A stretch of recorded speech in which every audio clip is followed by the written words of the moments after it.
inclusive a cidade velha de Jerusalém, com seus locais sagrados para as 3 religiões, e durante 20 anos, não só os jordanianos não criaram nenhum Estado palestino, mas também não permitiram que os judeus visitassem o seu local mais sagrado. Então, o Muro das Lamentações, que é o que sobrou do Templo de Salomão e que é considerado o lugar mais sagrado para os judeus, como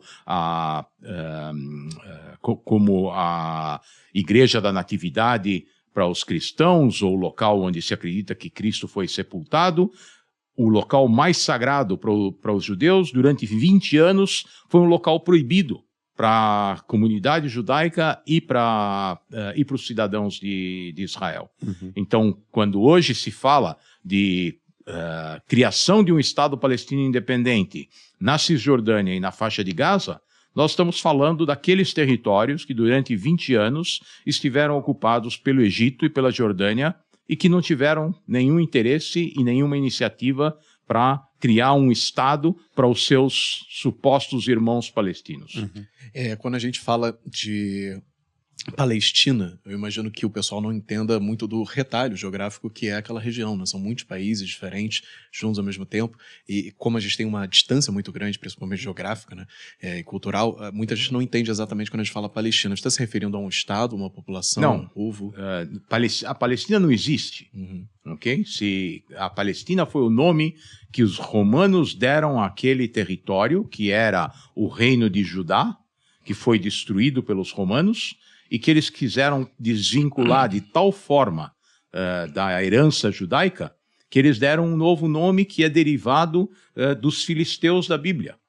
Então não tem absolutamente nada a ver com a tradição judaica, e o nome foi incorporado ao mandato britânico quando a Liga das Nações decidiu estabelecer um controle britânico sobre aquela faixa do território. Então o que se tornou a denominação de Palestina foi o território do Mar Mediterrâneo até o Rio Jordão. Uhum. Quando surge o Estado de Israel, uma parte desse território da antiga Palestina passa a ser o Estado de Israel, o restante do território passam a ser a faixa de Gaza e a Cisjordânia, que é incorporada à Jordânia. Tanto a Jordânia se chamava Transjordânia, porque era território que estava do outro lado do Jordão. Uhum. Quando o rei Abdala conquista a Cisjordânia, ele junta os dois territórios e o trans desaparece e se transforma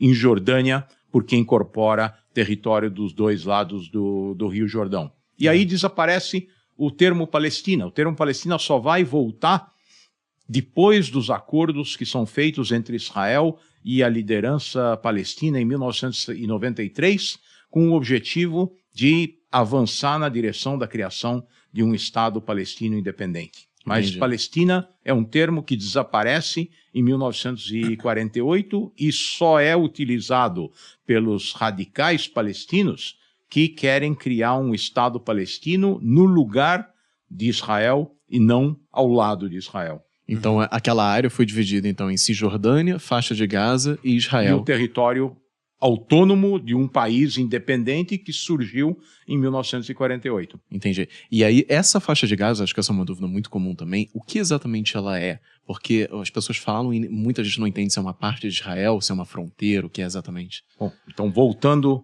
ao nosso histórico. Uhum. Esses territórios vão ser controlados pela Jordânia e pelo Egito de 1948 até 1967.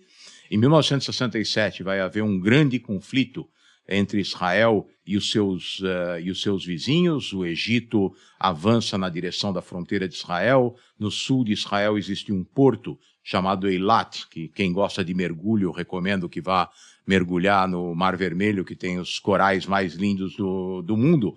E esse porto é a porta de acesso de Israel para toda a Ásia. Toda a importação que hoje vem dos países asiáticos, o petróleo que vinha do Irã, que também as pessoas são muito jovens para lembrar, mas o Irã até 1979 era o principal aliado israelense na região. era um aliado dos Estados Unidos e um aliado de Israel, e a maior parte do petróleo que Israel consumia vinha do Irã, e os navios entravam pelo Estreito de Tirã e chegavam até o porto de Eilat. Em 1967, o presidente do Egito, que estava numa campanha para liderar o mundo árabe, ele decide se engajar numa nova guerra com Israel. Ele faz com que as suas tropas avancem pela península do Sinai,